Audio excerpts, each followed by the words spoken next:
آج جہاں دنیا بھر میں خواتین پر تشدد کے خاتمے کا عالمی دن منایا جا رہا ہے، وہیں کشمیری خواتین نہ ختم ہونے والی بھارتی اذیتوں کا شکار ہیں۔ مقبوضہ کشمیر میں خواتین کو طویل عرصے سے بھارتی فوجیوں کے ہاتھوں مظالم کا سامنا ہے۔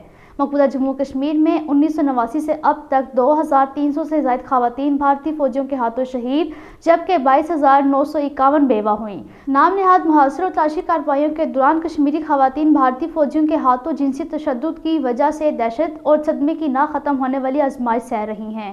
بھارتی فوجی آزادی پسند کشمیری عوام کی تذلیل اور تحریک آزادی کو کمزور کرنے کے لیے ان کی خواتین کو جنسی طور پر ہراساں کرتے ہیں۔ گزشتہ 33 برسوں میں بھارتی فوجیوں کی طرف سے کشمیری خواتین پر جنسی دست درازی کے 11,256 کیسز رپورٹ ہوئے۔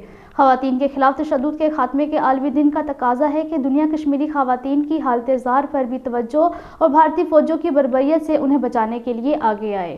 بھارتی فوجوں نے ضلع پونچھ کے قصبے مینڈھر میں تلاشی و محاصرے کی بڑی کارروائی کی۔ نئی دہلی کی بدنام زمانہ تہاڑ جیل میں جموں کشمیر لبریشن فرنٹ کے غیر قانونی طور پر نظر بند چیئرمین محمد یاسین ملک ویڈیو کانفرنسنگ کے ذریعے جموں کی ایک خصوصی عدالت میں پیش ہوئے اور اپنے خلاف 33 برس قبل درج کیے گئے جھوٹے مقدمے میں ایک گواہ پر جرح کی۔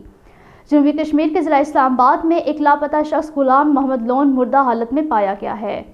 بھارتی ریاست اتر پردیش میں ٹکٹ چیکر نے ایک فوجی اہلکار سونو سنگھ کو چلتی ریل سے باہر پھینک دیا، جو ہسپتال میں دم توڑ بیٹھا۔ پاکستان نے مقبوضہ جموں کشمیر میں انسانی حقوق کی بگڑتی ہوئی صورتحال پر سخت تشویش کا اظہار کیا ہے۔ پاکستانی دفتر خارجہ کی ترجمان ممتاز زہرا بلوچ نے کہا ہے کہ قابض بھارتی فوج زیر حراست بے گناہ کشمیری نوجوانوں کے قتل میں ملوث ہے۔ بھارت کو 5 اگست 2019 کے غیر قانونی اور ایک طرفہ اقدامات منسوخ اور کشمیری رہنماؤں سمیت تمام سیاسی نظربندوں کو رہا کرنا چاہیے۔